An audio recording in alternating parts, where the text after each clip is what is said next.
did a kid from the American Midwest grow up to be a voice synonymous with Canada's game? How did he become the man Sports Illustrated named the greatest sportscaster of all time? We'll be meeting this Hall of Fame broadcast legend as he skates off into the sunset. But first, welcome history lovers and hockey lovers. I'm your host, Dean Carianis, and this is the History Author Show on iHeartRadio. A special thanks to all our subscribers on YouTube, where you'll be able to watch my interview with today's guest. He's broadcast legend Mike Emrick, but legions of hockey fans know him affectionately and very personally, simply as Doc. We all treat him like a friend or like our family physician. He's somebody that has watched hundreds and thousands of hockey games with all of us over the years, and you just really get to like him. I'm so happy to be able to share him with all of you today, and thanks to all of you who listen to the show, I'm able to speak to Doc myself, and he's a legend, he's a hero of mine, and so I thank all of you for helping to make this happen. Now, don't tune out if you're not a hockey fan or a sports fan, because even if you didn't grow up on Rocket Richard or the Hanson brothers from that Paul Newman movie Slapshot, you'll be drawn in by the passion that Doc brings to telling these stories. Doc brought that excitement to NHL action and Olympic Games for 47 years. And I'm not just talking about the big moments, the things that show up on a highlight reel. It doesn't take much to make hoisting the Stanley Cup an exciting moment. In fact, Doc would usually hold back at those times and let the moment speak for itself. But Doc could also make the moments that were small in a game that maybe you thought didn't matter come to life. A fight for a loose puck in the corner, a penalty at a bad time, hitting a post, and of course there was banter between periods with some of his great, legendary in their own right, broadcast partners. Now, I've been in broadcasting myself for 25 years, much of it at the very top with the number one talk show host in the country. And I've often wondered how the only media member inducted into the U.S. Hockey Hall of Fame developed his skills. How did Doc manage to sound just as excited about the 10,000th goal he called as he did when he was a boy in the 1950s, watching the Fort Wayne Komets put the biscuit in the net for the very first time? We'll get those insights in his memoir. It's called Off Mike: How a Kid from Basketball Crazy Indiana Became America's NHL Voice. Doc's career spanned almost half a century, and in that time, he worked everywhere. We call that a journeyman. He's played for a bunch of teams, so to speak, only with a microphone, holding a microphone instead of holding a stick. Those places include ESPN and CBS, Fox, Sports Channel, MSG, NBC. He earned 8 Sports Emmys along the way for his talents. He holds degrees in his craft from Manchester and Miami of Ohio universities, as well as a PhD from Bowling Green, which, you may have just clued in, is how he earned that nickname, Doc. Mike Emrick is also a lover of all creatures great and small. In fact, he's donating proceeds from sales of Off Mike to animal charities. You can share Doc's passion as I do and help out animals by picking up a copy of the book. I am a former veterinary technician myself, so I'm certainly dropping the gloves to fight for this cause. I also used to produce a pet show on TV, and one of the greatest things was being able to highlight charities and talk to people who are making a difference. And I know that Doc would have been really a great guest on that show, and so I'm glad to be able to have him on here today, sort of in a visual medium, because you can watch us on YouTube. Now, as you know, Amazon.com gives us a portion of every dollar you spend when you click those links through at historyauthor.com. So today, I'm going to be taking all of those proceeds and I will triple them, whatever Amazon kicks us back, and I will also donate those to animal charities. So by buying Doc's book, you're supporting animals 3 ways, and you're also getting a fantastic read.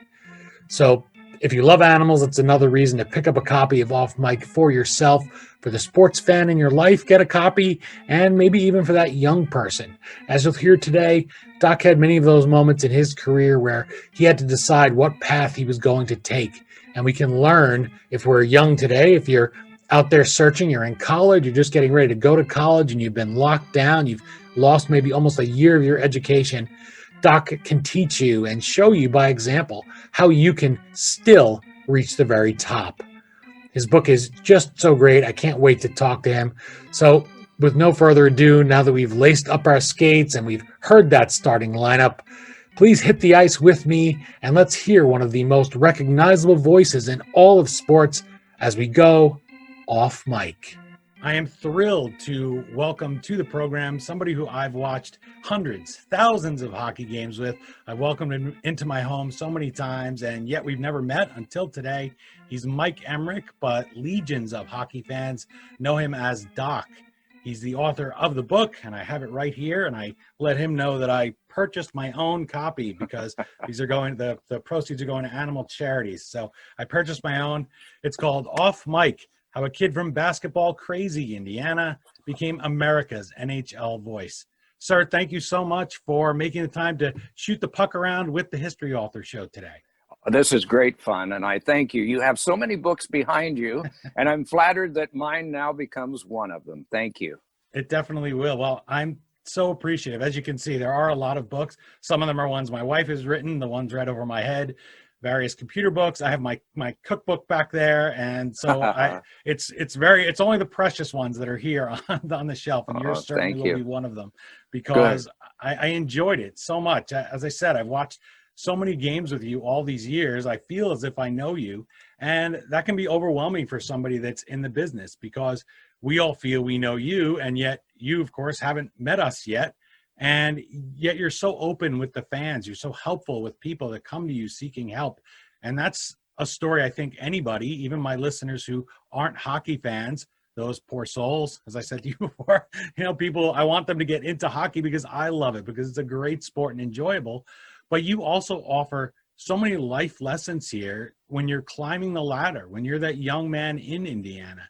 And I wanted to open with something that everybody can relate to, and that's that image of you coming into my home and watching those games with me. And I thought, if you were a real human being, well, you are a real human being, but if you were really coming over to my house and you were bringing your Tim Hortons coffee that you were mentioning and sitting with me there on the couch for game after game, I would thank your wife. She would be the one that I would thank. I would thank her first and foremost. And I was just thinking, she had shared you with us all those nights. You're up there, you're who knows where, you're calling the Olympics. You're not able to pick up the phone if the water breaks or one of the dogs gets into the garbage. She had to handle all those things alone. That's right. And I watched your United States U.S. Hockey Hall of Fame. I got this hat for the occasion. And there she is in the back. The cameraman can barely get to her because she's in a shadow back there. She's standing quietly at your side when you get honored by the New Jersey Devils. And other than throwing that bouquet of roses in the air when they give you a new car, does Lou Lamoriello. So I thought that's something anybody can relate to, even if you're not a hockey fan or a history fan, and something we can all learn from. So let's give her the first position and talk about how she's supporting you, how her supporting you helped you to reach the top, to chase your dreams, to go to all these different markets over time. Talk about her, because anybody can relate to picking the right person and having them stand by you. Well, the first chapter of the book deals with commitment, and it talks about the commitment that hockey players get from their parents and that they make themselves to reach the NHL from a very young age. And we've been married 42 years, and that commitment was made that long ago by her. Our first date, we met at a church function in this little town in Michigan of about 30,000 called Port Huron. And very quickly, I had learned from her that she wanted to live in this small town the rest of her life. Her family was here, and all of that was understandable. We were both in our mid-20s at the time, and we're starting to sort of formulate what our lives were going to be like, at least as we saw it. My ambition at that time, being an announcer for a minor league team, was to make steps up the ladder and leave that little town, and her ambition was to stay. So we dated for the 3 years that I had remaining before I got that first step up the ladder. And it looked as though that was going to be it. I left, she stayed. And then we didn't get along too well without each other. And so there came the commitment. And a hockey announcer for a minor league team winds up on buses and planes a lot. And the wife of a hockey announcer winds up at home. And years passed, and even though she went to work for the Philadelphia Flyers in the ticket office and was the first person at the window, the lone window in the box office, you can imagine angry Flyers fans with problems with their tickets, what this woman must have had to deal with in her time. But she worked there in the box office for a decade, but at the same time was, allowing me to carry on my dream, even though it was with the Flyers or with the Rangers and radio and all of that. So anyway, when we reached our 40th anniversary, I figured up secretly that she had probably been alone 5,000 nights. And every once in a great while, I had to be alone in the house myself while she was either with her brother in a difficult, or twin brother in a difficult situation, staying with him overnight while he was ill or something.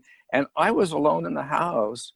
And I thought, how on earth has she done this? Times 5,000 times, but it's commitment. And that is an amazing thing for someone who had no ambition about ever leaving this area. We've been back here 25 years because with network commitments, you wind up being able to live where you want to. And we never thought we'd be able to come back here until I retired, which would have been now, but we've been able to. And so I am beholden to her for any success that I have, because this job that I have had all these years requires great concentration. And if you are in any way distracted from that, you can't concentrate really well. And almost every game I've done, I have not been distracted. And much of that is thanks to her. And also, I'm sure that you have very much the soft voice. And I will admit to you that as a Greek American, having grown up in a Greek family, we're very loud. And my wife is Irish Canadian, and they are so incredibly different from us. And one of the things, though, that did bring us together was hockey. I mentioned to you before we started that this banner, I got that when the Devils raised theirs into the banner, into the rafters at the Prudential Center. And this was her opportunity to come and see the team and experience that. She wasn't able to get here on her fiance visa before that when we were getting married. But when I first met her, she was so surprised often that I knew hockey. And she would say, but you're an American. You really know hockey. How do you know that thing?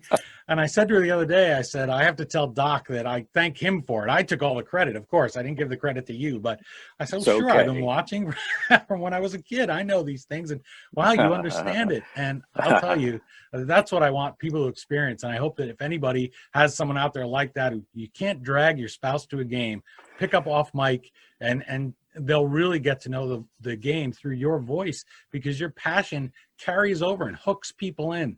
And that was one of the things with Kathy, my wife. She would often be upstairs, she's doing something, and I would say, so-and-so is playing the San Jose Sharks or a junior game. I'd say, do you want to come and watch it? And she would always ask the same thing: who's calling the game? Who's in the booth? And if I said Doc, she would just sigh like she was slipping into a warm bath after a winter walk in Winnipeg, as they say. And that's nice. That's cold, right? So, yeah. And because you'd make it interesting. And I know that Al Michael said you could call a cockroach race in the basement and make it interesting. So, well, it'd be nice to have color-coded cockroaches. It'd make it a little more accurate. Let's put it that way. I appreciate Al's support. He's been very kind to me all these years. Well, a great guy. And I think that when he says that, he just knows you could throw you into any situation. You have so many of those here in Off Mic. It's just a book that, to me, as someone who's in broadcasting, I appreciate so much that you keep your answers a nice circle often. You come right back to where you started. You keep them tight. I've seen you in a few interviews, and people will just toss to you at the end and say, okay, Doc, you have 10 seconds, you have 30 seconds, and you'll just wrap it up right then and there, add a little twist to it.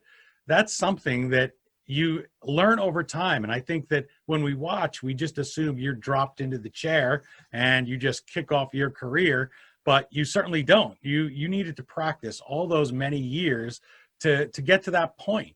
And it all starts back in this little town in Indiana. And those stories in the book I know I've heard you say that you didn't think those would be particularly interesting for people, but I'm glad that your co-author kept them in, because that's the story you want. You want to see little Doc running around on the baseball field in the yard with his brother, and that's where we get to see this love of animals that you have. You dedicate off mic to all those who work to better the lives of humans and other creatures. And later in the book, you say that the sport is full of givers. And I know that very well. Hockey is a community. It's not one of the big major sports. It's always getting bigger, but it really is a family. You're out somewhere and you see somebody with a hockey jersey, even if it's not your team, despite what the beer commercials show us, and despite the reputation that Flyers fans in particular might have, you say, hey, here's a guy who knows what icing is. And you just feel connected. You just feel like you had something in common. And so I wanted you to take us back to La Fountain, Indiana, which is spelt the same as Pat LaFontaine, which threw me a wee bit. And I wondered if that was tough for you when you ever started. But more importantly, we meet this German Shepherd, Jill. And I don't learn her fate in the book. Obviously, the dog from the 50s is not with us anymore. But how does she start you on your path to broadcasting?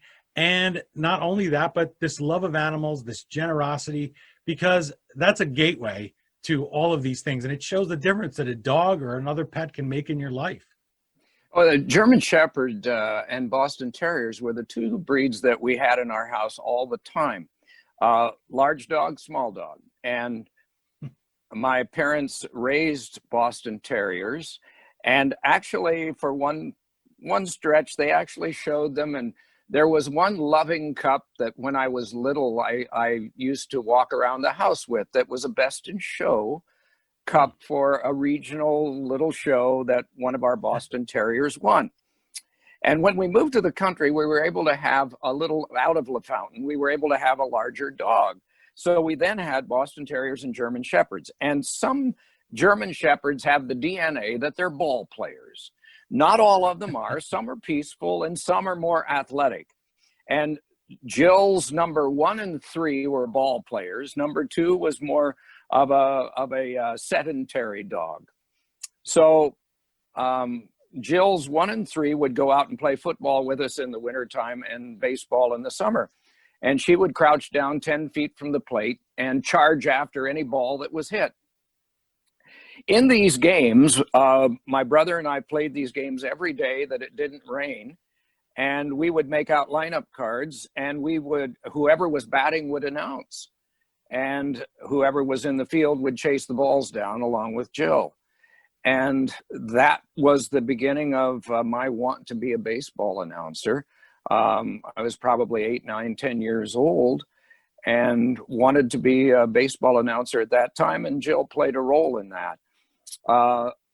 Also, I think not only was a love of animals, but it was also the first time that you experience death. And my admiration for veterinarians is such that I read a statistic that veterinarians on a daily basis deal with 5 times more death than do regular physicians, because if I'm allowed a question in the hereafter, it will be, why do these creatures only get to last so long? Because they bring us such joy, right? But anyway, Jill's 1 and 3 were great athletes and were a contributor to my wanting to be a broadcaster of baseball. And until I saw hockey at age 14 for the first time, was there an epiphany moment that my ambition changed from baseball, assisted by a German Shepherd, to wanting to be a hockey announcer. And I love you described the image of the baseballs where all had teeth marks in them. Yeah, they didn't come out too well. And a baseball that's new has a certain weight to it. But when it's got a lot of saliva on it from a German Shepherd, it gets heavier as the summer goes on. And so every once in a while, we'd go buy a new baseball just to have the feel of one that was the normal weight. Must be nice to have a dog that is in this classic scene in this little town. It's what, 640 people? Not even 600? Yeah, it was 627, I think it said on the little village limit stick that was at the edge of town. They would proudly post the population every 10 years. And someone told me it was in the 800s now, but it's never reached 1,000. And from that small beginning, and that's something that's throughout off mic here, just encouraging people to dream. Imagine being in a small town like that. It would be so easy to tell yourself, well, I'll be fortunate to go to an NHL game. I just took my father-in-law who lived in Canada. Well, not just, because now everything's shut down, but he'd never had the opportunity to go to an NHL game. And when he came here to the New York area, we're fortunate we have 3 major league teams. So the Devils weren't playing the Winnipeg Jets. But I said, well, this is the fortunate thing. We have an abundance. I said, we can go to see the Islanders or the Rangers. And usually when a team like that travels from the West, they will stay for a while. And they indeed did. And so I was able to take them out to where I used to go with my middle brother. I have 2 older brothers. One's a Rangers fan. One is a Islanders fan. And me, I'm a Devils fan. I went to the State University for animal science, speaking of animals. And so we kind of mirror the growth of hockey in this area as a family, but it also gave me an appreciation for all teams. As I was just saying, I see somebody with a Rangers jersey, I don't have the urge to pull it over their head and start wailing on them. And I think that that's something you bring to the game. We would chuckle many times that, Chico Resch, your longtime partner, he was so partial to the goalies, and he would realize it sometimes after a minute. And you managed to keep that all straight. You want to see a good game. You want to see a clean game. You want to see the guys go out there and compete as the sport was meant to be competed in, and not be angry. We shouldn't be rooting for negative things, of course. And sometimes I think we can get into that as fans, forget that they too are human beings. But I just thought that all those personal stories are something that brings you to life for us here in Off Mic, and your wife as well, Joyce. You're mentioning these animals, and she gets big points there when she goes and cleans out the sheep shed. Is that what it was back then? Yeah. We would have my wife, my mom, used to raise Suffolk sheep, and they were raised to give to area kids. She was a school teacher, and she would give them to area kids to raise for 4-H projects. And so she would raise these, and the lambs would go to the kids for 4-H projects. But the barn would only be cleaned once a year, and that was usually on one of the hottest days of the summer. And so Joyce had, in the early years of our dating, this was one of the major steps forward, to go 300 miles from one city to the other to meet the parents. And so one of the first trips was in the summertime, and she of course loves animals too, and she went out and met the sheep. And I said, one of these times I've got to clean the barn, or they've got to do it. And she said, well, let's just do it. And so the payment was a steak dinner that night at one of the restaurants. But she made a lot of points offering to do that, because it was an awful job. It had built up over a whole winter time of straw and all of that. But hope no one's having something to eat right now. Well, from all those years with animals, I didn't think of that, but you're right. Maybe mentioning shoveling out the stalls, not the most fun. And I always say that's a sign of love, right? Who cleans out the litter box? Who cleans out that stuff? That's it. And speaking of partners, and I just mentioned Chico Resch, you reminded me of Abbott and Costello, in the sense that Abbott was the straight man, and Costello, when they first met, Costello was much more established as a comedian. Here are these 2 New Jersey boys trying to really make it, steeped in vaudeville. And Abbott is just in awe of him and Mr. Costello, and trying to get the job. And he says, Lou Costello says, we'll have a 60-40 split. And Abbott says, that's absolutely fine. You're the name, you're the big guy. And he says, no, you're going to get the 60%. He says, what? I'm just Bud Abbott from Asbury Park. Why am I getting the big chunk? You're a known name. He says, because comedians are a dime a dozen, but a good straight man is hard to find. And they continued that split 60-40 for their entire career together. And I wouldn't say that either you or Chico are the straight man. You're both capable of playing it, but the importance of that partnership, and all the broadcast partnerships you've had, are very similar in their importance to your life. How do you develop that chemistry with a partner? How do you meet somebody like a Chico Resch, like an Eddie Olczyk, and when you go in there and see them, and your book is so positive. I don't hear you say a single negative thing about anybody in it or a bad No. experience. But you need to make that chemistry. You need to find it, just like pairing defensemen. You know, those two guys are going to hit the ice together. They have to learn how the other one's going to think. How do you go about that with your partners? I don't know. It's almost providential, I That's not think. I think it's there's something to that, because it's very hard to work like that with someone that you don't care for. There is this legendary story, and we occasionally, when I was doing games with Bill Clement nationally, we would point this out, that the legendary partners from the Soviet national teams and later with New Jersey, Slava Fetisov and Alexei Kasatonov, were at great disagreement, dating back from their days on the Soviet national team, and they wouldn't really speak. And we would show them sitting together on the Devil's bench, and they would not speak even at the Devil's bench.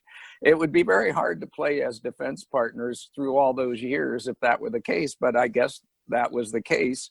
But we're just fortunate in that I was given a lot of partners to work with that I really liked. And if you figure the raw amount of time, I was saying earlier that in 40 years, I figured that Joyce was probably alone 5,000 nights. That's a lot of time that you spend with your broadcast partner, because half the time you're on the road. And then the rest of the time that you're at home, you're at morning skates sitting together, you're going into the dressing room after, and then you're comparing notes afterwards with your producer together.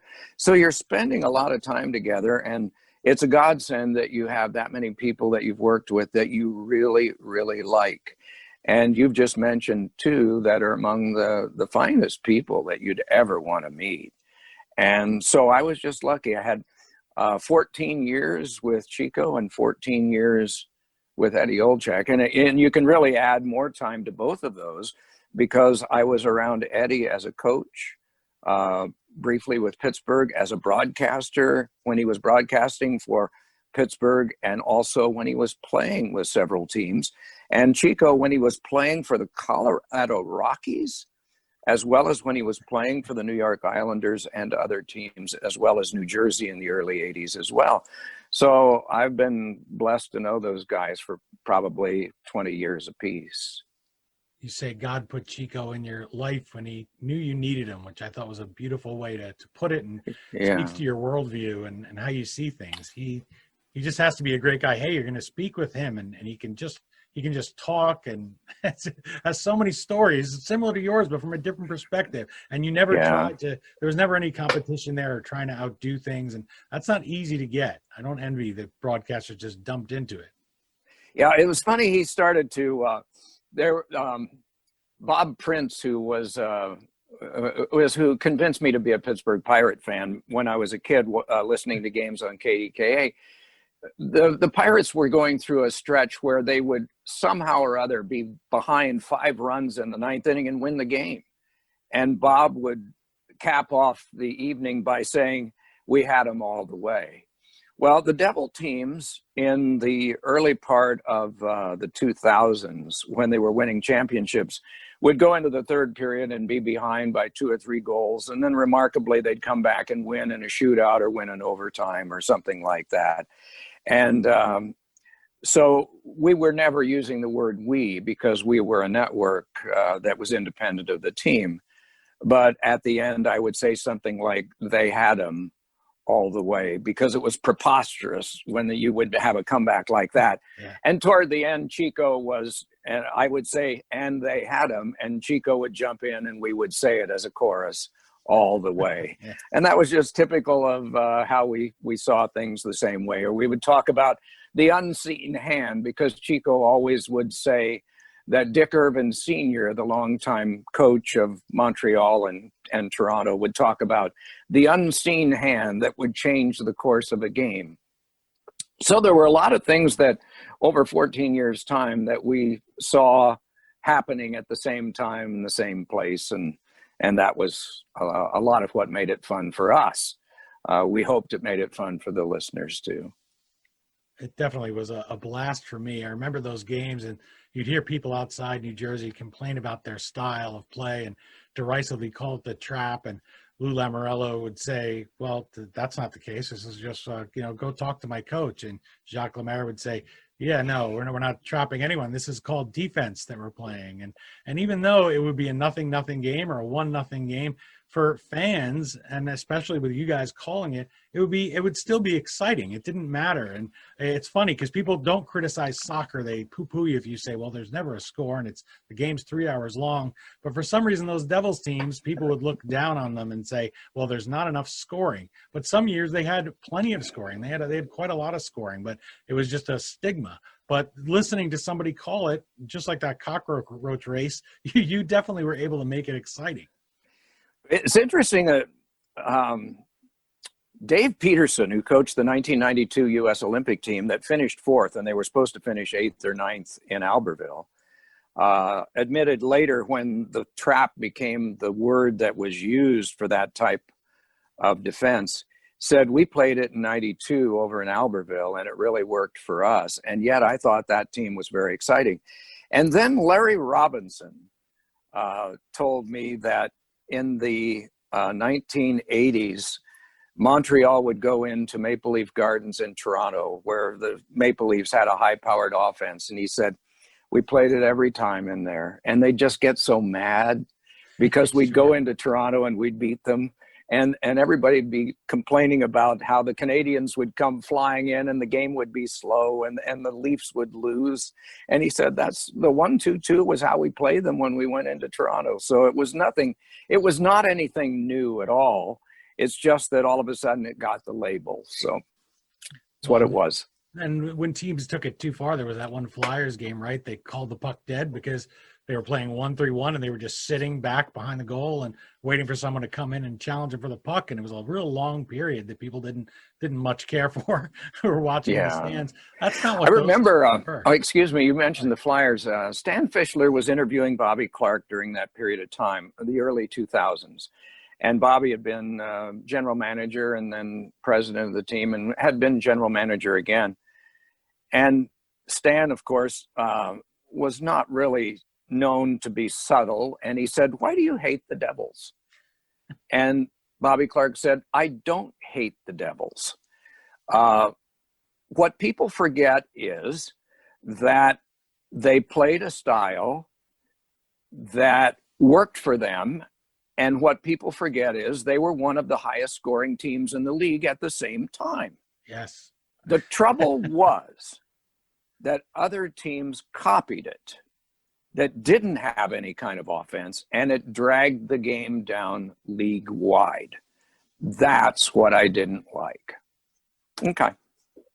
Yeah, they didn't take exactly the spirit of what they were trying to do and have those guys who would take advantage of mistakes. That was the key thing, or take advantage of a tired guy or a bad matchup. They were just so opportunistic, and I think that's what people maybe who didn't care to see it, but who didn't watch the game wouldn't realize that, hey, that's a good matchup for them. You know, there's all those guys that would match up. For instance, was it Phil Housley who they brought in for Gretzky when the Rangers had him and they wanted to stop him, and he shattered him all those years in Calgary. So let's bring him down here to shadow him with us. And, then Messier, of course, got to him at one point, then a little persuaded him with his stick to the back of the head, and he went down, and the great one put the puck in the back of the net. Next thing. So there are things going on there that I hope people will experience through your eyes here by reading off mic, since we can no longer see you on broadcasts, but you'll still have a column out there, right? Mm-hmm. And they're going to ask me to do some video essays on NBC. That's about all that I have in the future, and that probably isn't going to start until we have a season. Okay. I don't know when that'll be. The puck is still in the hands of a virus right now, not in the hands of a striped shirt with an armband. And when it gets in the hands of a striped shirt with an armband, I'll have a big smile on my face, as will you and a lot of other people. Yeah, when they brought the Stanley Cup back, they decided to do the playoffs the way they did with the bubbles. What excitement after so many months of just sitting around and having you play such a big part in your life. And it was great because hockey was our sport, as I look at it and my wife looks at it, and it's something you could share together with somebody. And I feel bad for people, as I said, who you can't watch a game with the person you love. Share anything you love with them. Because for me, when I used to take somebody to a game before I met my wife, I noticed I was getting a pain in my neck after the games. And I said, why? And I said, it's because you keep turning to explain to that person what's going on. Why did the play stop? What's icing again? Which was fine. But so I learned to switch seats between periods. So my neck couldn't hurt anymore. But these are all little things that make it such a community. And I hope people will be tempted to pick up off mic and not just get the great stories, but get that good feeling you get when you see a dog somewhere cold outside, or tell somebody who mentioned Winnipeg to bang on the hood of their car to make sure there's no one sleeping under there, no dogs or cats that crawled under there for warmth at any time.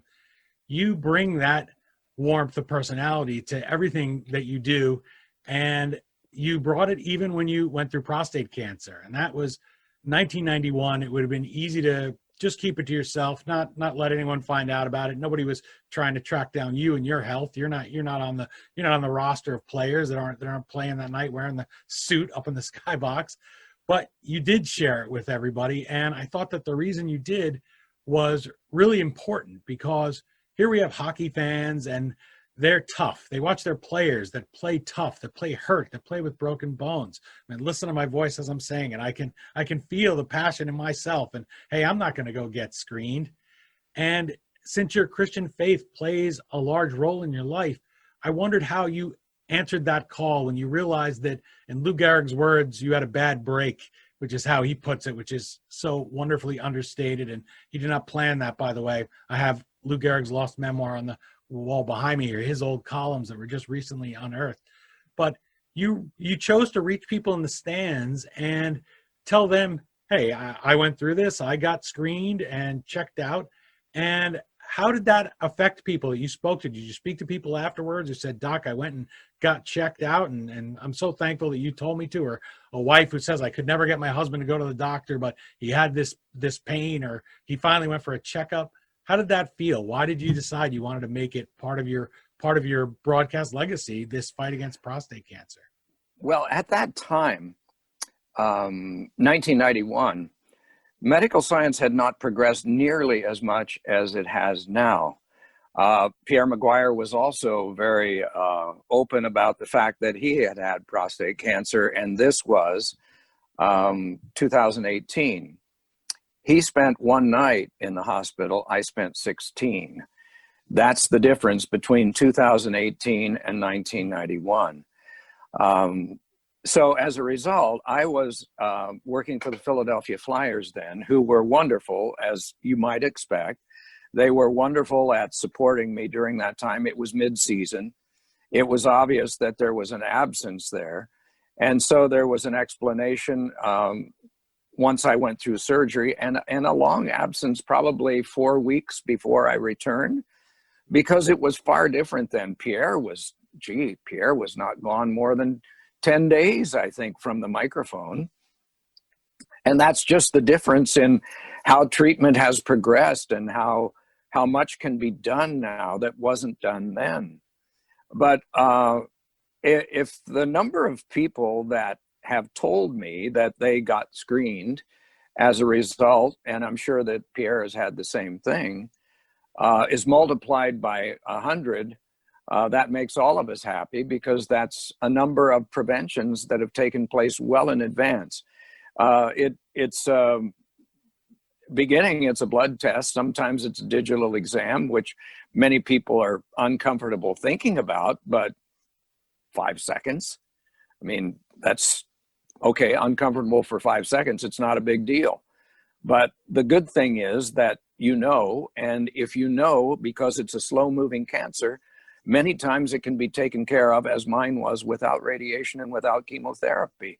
So the best thing is to know early, as I found out. And the best thing is to encourage other people to get the routine tests that take place. I was 44. And that was the second youngest patient that had ever been in the care of my physician, who is now retired and living in Chicago.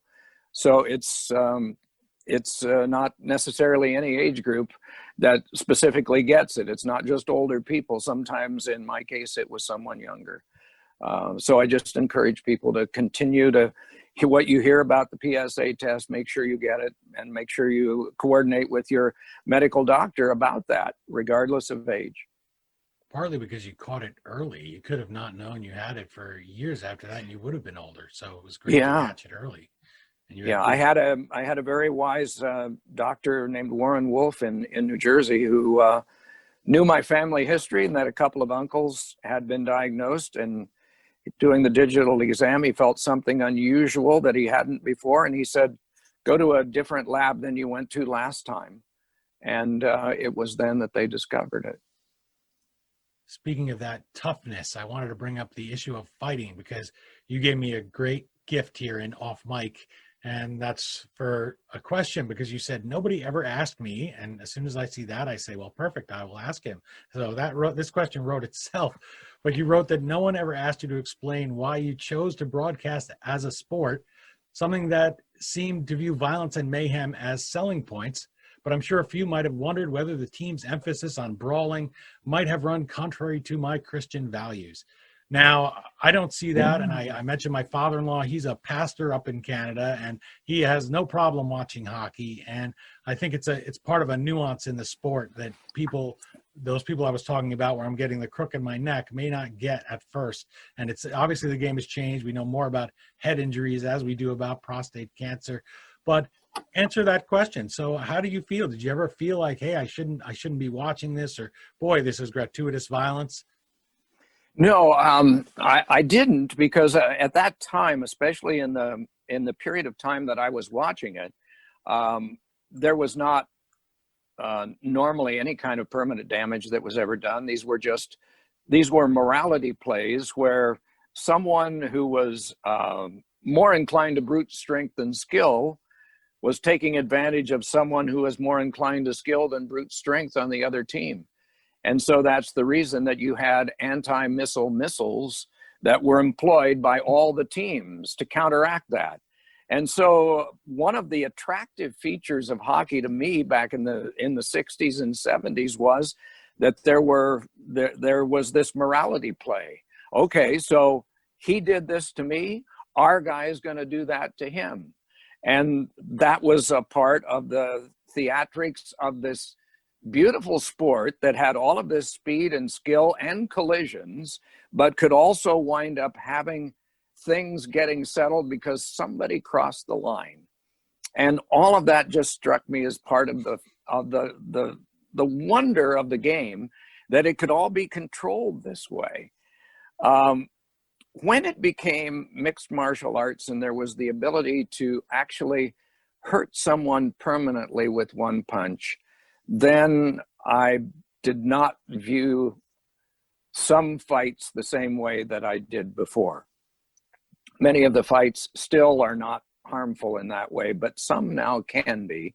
And so my feeling about fighting has changed over a period of time, at the same time that fighting has now diminished greatly. And part of the reason is now that the percentage is almost 100% of those who wear visors. I think we're down to 25 or 26 players that do not wear a visor. And when you consider that all of this is now covered, unless someone agrees to remove the helmet and the visor, I mean, you've got not much to shoot at. You've got all of this equipment up here. So you've really got to be mad and want to fight someone to run the risk of injuring your bare knuckles on plexiglass or on a hard helmet or on this glass here. And so the notion of fights do not take place very much anymore because the player protection is so much. So the issue is, I don't think, as much as it was. And in terms of my feeling about my beliefs, I never felt that it ran counter to my beliefs at all. It was a rugged game played by rugged people, many of whom were devout in their faith too. They were not necessarily evangelical in how they expressed it, but they were devout in how they felt about it. And so oftentimes they would never talk to you about it. They felt it was very personal, and they kept that to themselves. Well, you didn't have guys that were sharpening the visor right? I forget who this was, but he took the Yes. visors and put them in the skate Yeah. sharpener. That's Yeah. He was the former general manager of an NHL team who was running a junior team, and he decided that was a way to discourage or at least to punish another team. Yes. and the juniors. Yeah, that's not in the book, I don't believe, but that would be a Yeah. sign of going over No, the it's edge. not. Yeah, so it's Yeah, not, but you heard that story, didn't you? yeah. Yeah. So, and it does play a role. I know in 2018 when the Devils were playing Tampa Bay, they were taking liberties, as we say, and knocking them around. And you're seeing our guys, well, my guys. I won't. I know that you keep it a level head, but you're seeing the players, these younger guys, much younger than me now. So they're going and they're complaining to the ref, and they're not standing up for themselves, as you like to see. And that's something that the game was self-policing back then, especially something like an overtime where they swallow the whistle and they don't want to call it. And I said, yeah, hey, if you don't like somebody knocking around Taylor Hall, send somebody out there. It doesn't even have to be a fight, but it is a contact sport and physical. And I think that the fact that the game has progressed and grown, and now everyone does wear a helmet. I think Craig McTavish was the last guy who didn't wear a helmet. And even Ked Danico said sometimes that would encourage you in the early days to hit them more in the helmet because you figured, oh, they can't get hurt because I'm only hitting the helmet to get through to them. So Yeah. I like how the game evolves. Yeah, no, there are still those occasions where, just given the nature of how it evolves that night now and whether penalties are called or not, that you still need to take it into your own hands. And there have been times that I've felt like the instigator penalty that is always tacked on, plus the misconduct, is a little too much, but it still is the way that the league feels is best to police that. Where you go out and pay a guy back, you're always going to get the extra 2 and the extra 10 because it's mandatory if you're the instigator in a fight, even though it may be well-intentioned and you may feel that it's justified because he did you wrong. So he gets 5 and you get 17. Doesn't seem right, doesn't seem just, but you took the law into your own hands, and the league doesn't like that. There was a story that I came across, speaking of fights, we're talking about player fights, but there was a 1978 story, a fight in a game. You worked at the time as a spokesman for the Mariners up in Portland, and involved coaches Ed Johnson and Pat Quinn. And in the piece in the paper, one of the jacket got torn, and you said, well, I don't know, maybe it happened coming over the bench. And I didn't know if that was you being a good sportsman, or if you're, good spokesman, or if you really didn't know at the time. Those are real fisticuffs that would happen sometimes from those bench emptying brawls. Yeah, they weren't outlawed until 1988, and so this was 1978, 79, and the Maine Mariners and New Brunswick Hawks. New Brunswick was a farm team of both Chicago and Toronto. And they would later go on the following year to the Calder Cup final with Darryl Sutter and Ron Wilson and Bruce Boudreau among future NHL coaches playing for them. So this was a very good team in New Brunswick. But the Mariners were like the Flyers at the time in that they had 2 lines that could really play, and they had 2 lines that could really play, if you know what I mean. And the New Brunswick Hawks were the same way. And so they were just incredibly keyed up to fight. And so the Hawks were 2-on-1ing one of the Mariners down on the ice, very close to the New Brunswick end of the New Brunswick bench. And because the benches were only separated by 1 mere piece of plexiglass, Pat Quinn stepped up on the boards, walked down the boards, stepped onto the New Brunswick bench because he was going to help his player. And Eddie Johnston was standing on the bench, and Pat shoved him over the back of the bench, and Eddie disappeared over the back of the bench because he was headed down to get to his player, who was being pinned over the boards, much like a wrestler was being pinned on the turnbuckle by 2 guys pounding on him. So Pat was there to even the score and make it 2-2. And so Pat wound up being flipped onto the ice. One of the New Brunswick players ripped Pat's sport coat all the way up the back seam to the collar.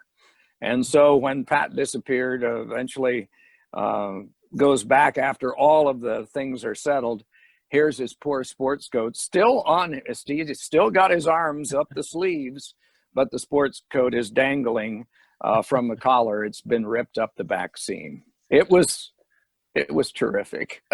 Old-time hockey. Yeah, it was. By the time they had it settled, there were a lot of guys that were tossed out of the game.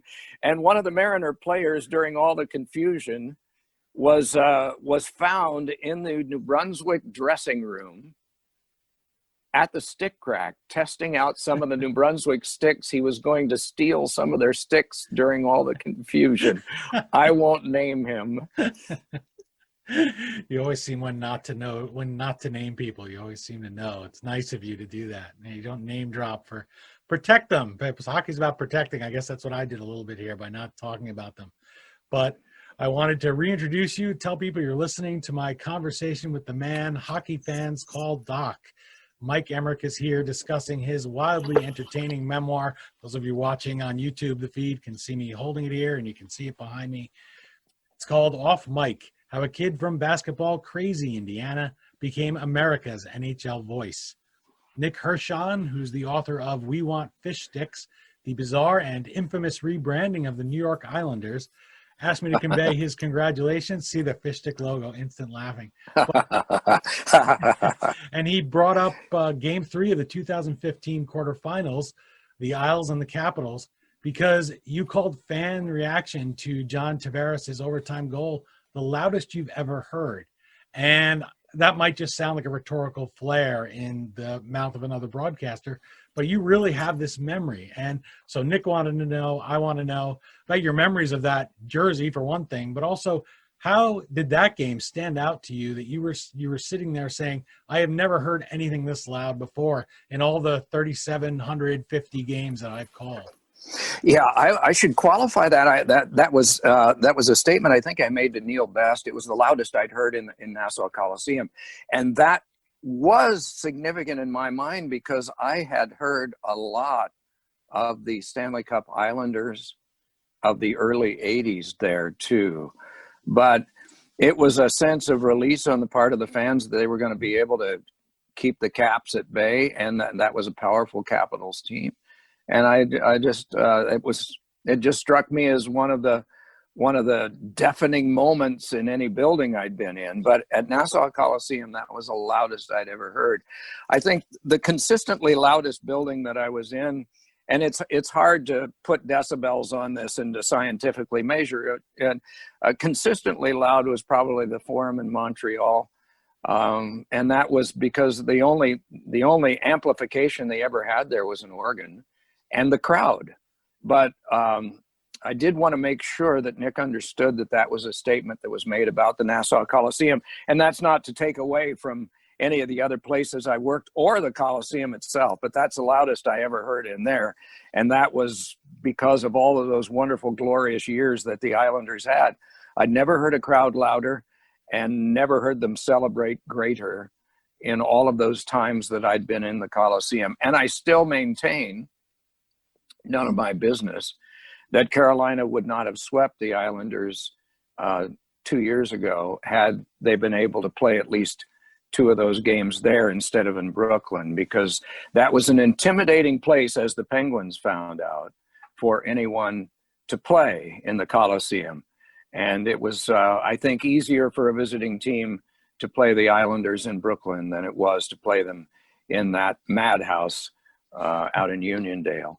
But anyway, I appreciate him saying that, and always appreciate thinking about going to games at Nassau Coliseum, and hopefully they'll get some exciting times there one more year. Well, that fisherman logo, for me, I grew up before it. I grew up, as I said, with my middle brother. He had season tickets, so we would drive from New Jersey out there to watch the Islanders games. And so I had great affection for that building. That's what a hockey building should look like, a hockey arena should look like to me, because that's what I grew up seeing. And there were so many great moments, so many loud, boisterous fans. You always know where Long Islanders are cheering. You know, you're not able to just close out and read a book quietly. You hear them in the bathroom, you know, when somebody scored. It's just so loud.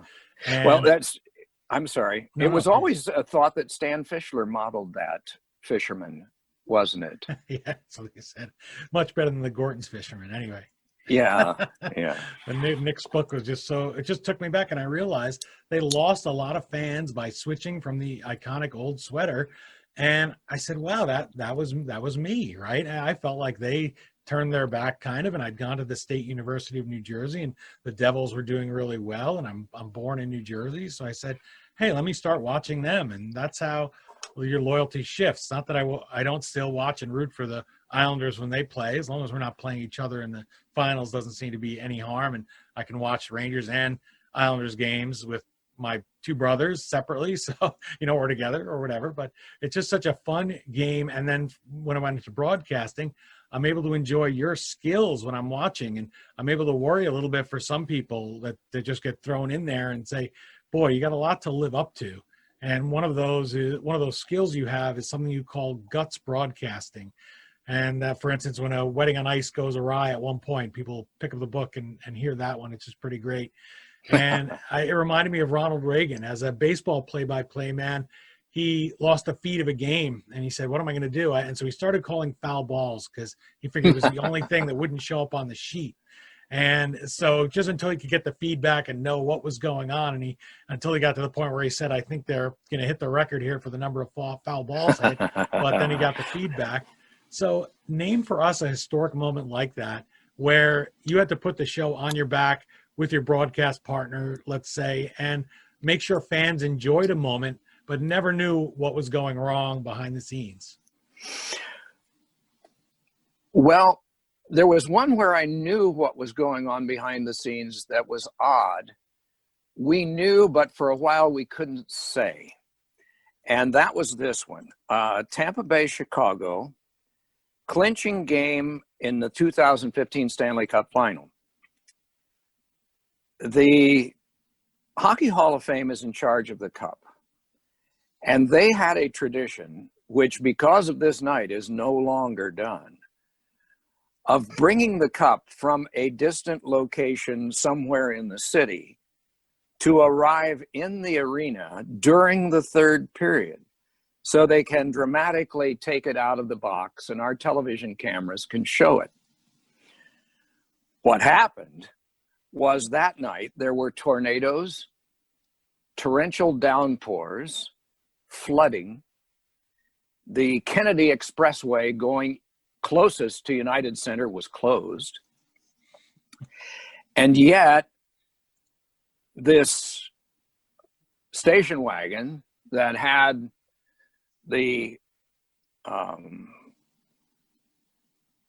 Stanley Cup in it got sidetracked, had to take alternative routes, wound up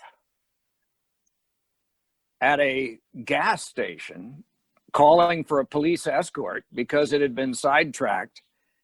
And this is in the third period, and it is still not there. So Sam Flood, who is the guru of NBC Sports and was producing the game, said, Doc, we have been asked to hold an embargo here, and we may be breaking it, but I want you to know the Stanley Cup is not here.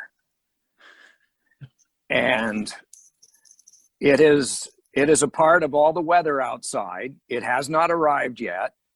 The police are trying to help get it here. But when I tell you to break the embargo, you can explain that the cup is not here. They're trying to get it here because of all the violent weather. But so far, don't say the cup is not here. But I'm telling you right now, it's not here. So at this point, the score was 2-0 Chicago, and we were, 8-9 minutes to go in the third period. And now it winds down to under 5 minutes to go in the third period. And it's getting now closer to the end of the game. And then Sam got in my ear and said, okay, you can tell what's going on because the cup is still not here. And so when the game ends, the Blackhawks and the Lightning go through the handshake line. And the Conn Smythe Trophy for MVP, of course, is in the same vehicle that the Stanley Cup is, so they can't hand out the Conn Smythe. That would have been great. And finally, after the Blackhawks, the Lightning have gone. They're down in their dressing room.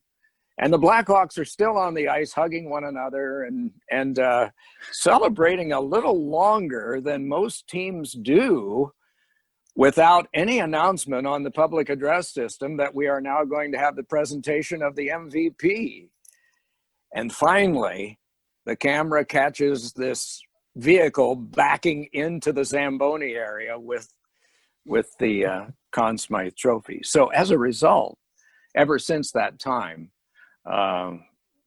those trophies are in the arena, if not at the starting time of the game, shortly after the game starts, so that this will never, ever happen again. So that was one of those times when we knew we would have to penalty kill at the end of the game, until that camera shot showed us that the vehicle was coming in with the 2 trophies.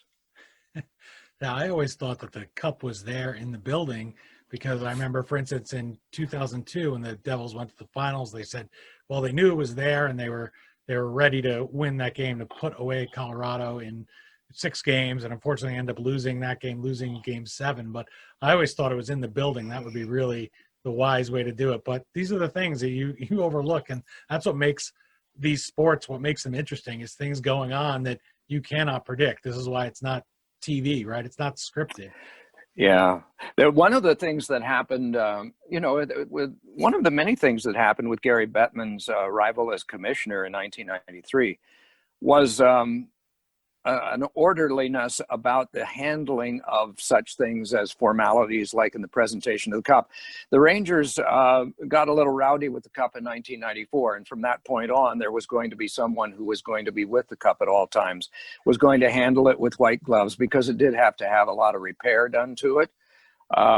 And so from that point on, in 1995, when the Devils won it, there was always someone with it. And the Devils were on record in one of the books as being the first team to have everyone have one day with the cup. So it went to everybody for one day. But in 1987, back in the earlier years, the cup was not tended to with that sort of orderliness. And it was the Flyers and the Oilers going for the Stanley Cup. And the cup found its way into the Flyers dressing room before game 6. And Mike Keenan could point to it and said, boys, this is what you're playing for. And the Flyers won game 6 and forced a game 7 back in Edmonton. And legend has it that, of course, Mike wanted to have the cup back in the dressing room before game 7 again, but it was not available. And legend has it that somehow or other, general manager and coach Glenn Sather came up with the cup before game 7, and it was in his car during the day so that it couldn't be stolen and used by the Flyers. So now it is January 2020, and I figured the statute of limitations had run out on the story. And it was after a game in New York at Madison Square Garden. I saw Glenn Sather, and I said, back in 1987, is it true that on the day of game 7 that you actually had the Stanley Cup yourself? And he laughed, which neither confirmed nor denied the story. So if I ever write another book, maybe the statute of limitations will have gone further and he will tell me what really happened. But it does make for a great story, unanswered in terms of lore. And if I were Glenn, I think if the Flyers got a hold of it before one of the games, I would think I would want my time with it too, regardless of what I did with it. It would only seem fair, wouldn't it? Well, I know that when the Rangers won that year, they took it to McSorley's old ale house, and I interviewed the son of the fellow Bart there, the bartender. He's been there over 50 years, and he filled it with their famous ale, the oldest bar in New York City. And they dented it a little bit there. And I know the Devils, rather, when they won, they left it in an alley in Hoboken. And when I lived in Hoboken, I would always walk past this little dingy alley, and I would think of the cup being there. And these are just the things I associate with it. I also got to see the cup, watch how carefully they put it in that case when they had it on display in the Hoboken train station at one point, which was really nice to be able to be that close. And I know what you mean about having it there. I could only imagine how it motivates players. You said if you ever write another book, and you talked about the thick ream of papers that you have for this book. And Kevin Allen, your co-author, I didn't want to let the interview pass without mentioning him, because editing, as I mentioned on the air, you're able to fit your story into a nice tight block and tell it. That's hard to do in writing. You have so many voluminous recollections of your life, and yet this book, Off Mic, it defeats any attempt at skimming. I couldn't just flip through and say, well, I don't care about that little thing about the Flyers. So his well, that's Eddie Olczyk, or did your forward, but Kevin Allen's name is that tiny name, and I've heard you say you lamented a little. So how did he help you keep those stories tight in the writing process? It's just expertise. He has it, I don't. As you can tell, my answers tend to be long. And Kevin has learned long ago how to write for deadline and how to write for so many words. And he knew what the length of a book would be, because he's done, 14 or 15 of them. And so the luckiest day I ever had was that day in 2017 when I ran into him after a press conference during the Stanley Cup final in Pittsburgh between the Penguins and the Predators. And I asked him if he would help me do the book. And he said, I will. And he even had the connection with the publisher Triumph Books. So he got me over that hump too. And that's often the hardest thing, as you know, is to find a publisher. And Kevin had connections there too. And so he gets 1/4 of the size of type on the front of the book that I do. And it should be the other way around, because I had struggled for 6 years trying to do this. And he took all of those sheets of paper and then did 3 interviews with me. And the finished product came out in 18 months. And that's owing to him. I had nothing to do with that. Speaking of editing things down, as I went through Off Mic, I kept a little list of how many things you collected over the years. You have 47 years of media credentials. You have Chuck the Duck, who Devils fans will recall. You have your Fort Wayne Komets ticket stub from that very first game you went to. And viewers who are watching on YouTube can see it over your shoulder there in half the frame, the old Komets jersey. Your CBS football parka, thank you. So you can even pan. You can do camera work, ladies and gentlemen. You have the two of you have one Stanley Cup ring that you have on. The others, you were kind enough in your generous spirit, your brother and nephew have them. You even have that car that Lou Lamoriello gave you. I don't know how it drove itself all the way back to Michigan, if you drove it or something. It's been 125,000 miles just passed. I've had it 8 years, and it's wonderful. It's a wonderful car. So it seems like you don't throw anything out. You have a trophy case in the basement. How many broadcasters can say that? So now I mentioned your saintly wife, which I mean with all due respect, because I know most of us, our spouses, we like to audit their things, right? We go through and say, well, why do you need this jersey? You have so many jerseys. Or why do you need this box of things? And so she stayed home with all of your things. And I wondered, all this memorabilia you collected while you were living your dream, what will become of it? Will it ever go into a museum? Because you seem to just no. It'll probably be all be sold. Our commitment is toward hands-on care of animals. 100% of whatever we get from Triumph Publishing will go to that. It's not an organized charity at all. It is just as we see a need to help out a local vet who has a surgery that is coming up and the people can't afford to pay for it. We step in that way. People say, well, is there a charity that we can donate to? No. If you're taking a pet into a veterinarian, why don't you ask the vet or ask the receptionist, does he have a secret fund that we could contribute to for people that can't afford a surgery or medicine that's really necessary for their pet? Because there's a lot of unemployment these days. There is one group that we contribute to that rescues wildlife as well as dogs and cats called DAWG, D-A-W-G, Detroit Animal Welfare Group. I mean, it extends to all sorts of creatures that might have an injured wing or something like that they take care of, and vets in our area of southeastern Michigan work with them. a lot of times for free at night, in trying to help make these creatures so that they can be re-released into the wild. But in terms of organized things, we don't. We just like to quietly help out when we hear that there's a situation that we can help with. So that's what our deal is. And so all of this memorabilia is, and much of it is not valuable at all. However, it seemed to us that I've got like 40 years of Islander guides.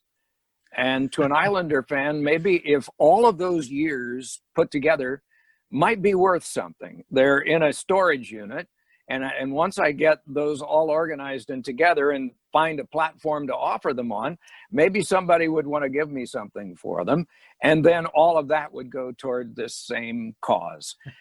As I said, it's not a governmental tax deduction or anything like that. It's just a gift to somebody who might need help in making a pooch or a cat's life better. That's all it is. Well, I can tell you, having been in animal hospitals and knowing it is hard to collect often, and people do need help, and sometimes you have an animal and you say, gosh, I just wish that I could use some of the money that we're spending on an animal that maybe clearly isn't going to be able to make it on this little kitten that has another 20 years maybe ahead of it. And nobody goes into the veterinary business to be rich. It's not something where you make a lot. They're not making on par with what human doctors will make. So yeah, it is nice to be able to go in, or if you know somebody and someone says, gosh, ask them what are the bills like for your dog or cat? So I appreciated that. I'm going to be donating whatever I make. If people buy off mic through the historyauthor.com website, I'm going to be donating that to an animal charity, and I'm going to triple that amount because it probably won't be much. I'll match it. I'll make sure whatever it is, it's a nice donation. Thank you. You mentioned at the top Stan Fischler when we started talking, and you said that the man we call the Maven, that for a decade and a half he had production meeting gags, and yet I noticed that you didn't mention any in off mic. So I figured I would ask you now to share one of those with us. I think you might have two. If you want to stay with us, both, it's probably a good way to finish, isn't it? I'm not sure. Humor is. Stan delivers these so much better than I do. But anyway, one of them is short, one of them is long. Two aardvarks meet on the jungle floor in early evening. Charlie Aardvark turns to Jack Aardvark and says, "How was your day today?" Jack Aardvark replies, "It was good. I ate 1,000 ants." To which Charlie Aardvark shoots back, "Since when are you on a diet?" Okay. The other one, and I remember we were at the Meadowlands. I remember exactly where I was sitting in the press room the night he told this one, because it's, they're all preposterous. So it's a football game between a team full of elephants and a team that has every other creature in the forest. And of course, the lion is the coach, right? The lion is always the coach. Like the lion was always the conductor of the symphony that had all the animals in it in the cartoons, right? So anyway, it's the second half and the elephants are ahead 42-0. So the centipede is along the sidelines for the team that has all the other creatures in the world on it. And he keeps yelling at the lion, "Put me in, coach, put me in." So finally, what the lion says, well, got nothing to lose. So he puts the centipede into the game. So the elephant quarterback drops back and throws an incompleted pass. It looks like it's incomplete, but just before it hits the ground, the centipede tips it. The deer catches it and sprints down the sideline, spikes the ball in the end zone for 6. And so they kick off the ball and the elephants receive. And one of the elephants lumbers to about the 15-yard line, trips over the centipede. The ball pops in the air, and one of the anteaters picks the ball out of the air and lumbers into the end zone for 6. Now it's 42-14. Anyway, the game winds up 42-35. The elephants win, but in the dressing room, the lion comes up to the centipede and said, "Where were you the whole first half?" And the centipede says, "Coach, give me a break. I had to get my ankles taped." I, there's something in the telling that probably I lost.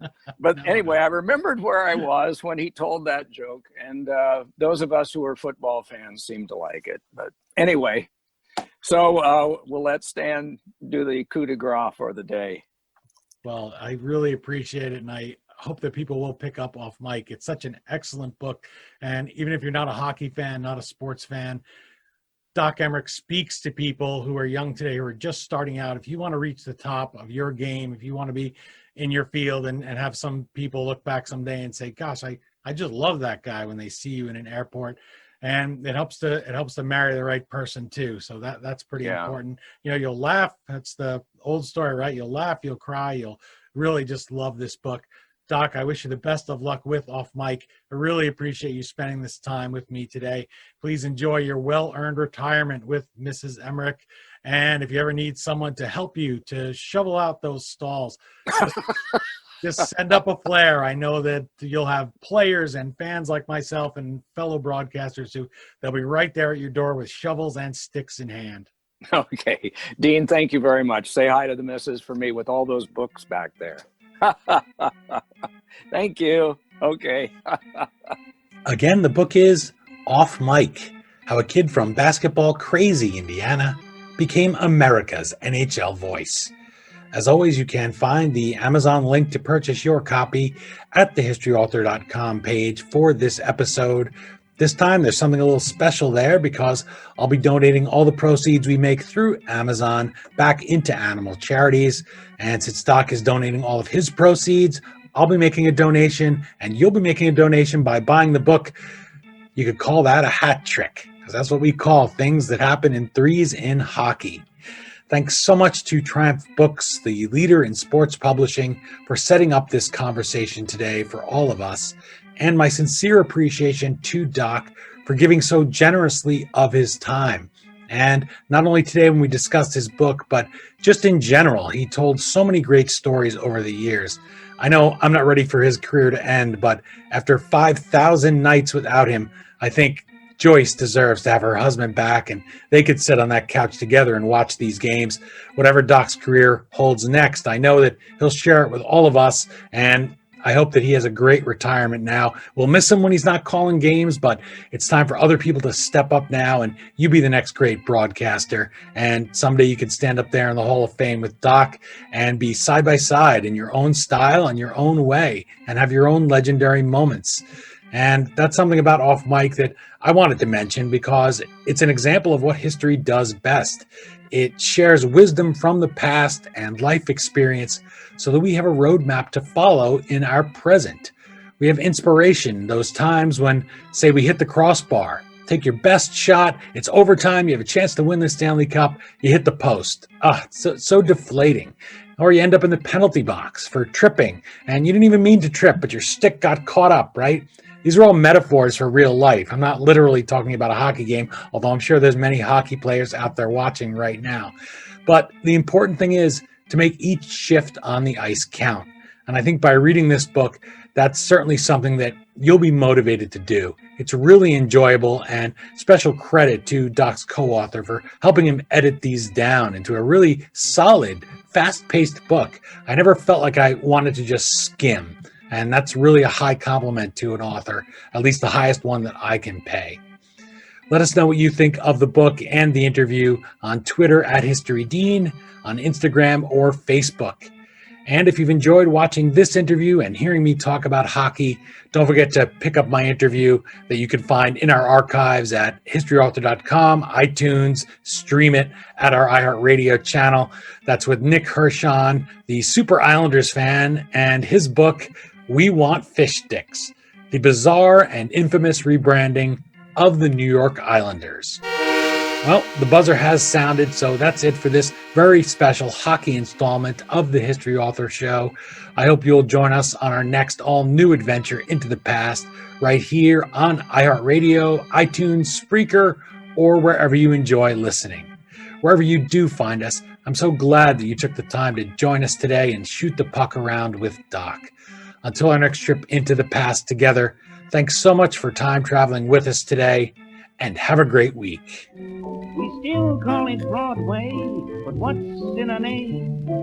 Take it from Georgie, it isn't the same. On the east side, west side, things ain't like before. There are tears in the eyes of the regular guys. Oh, New York ain't New York anymore.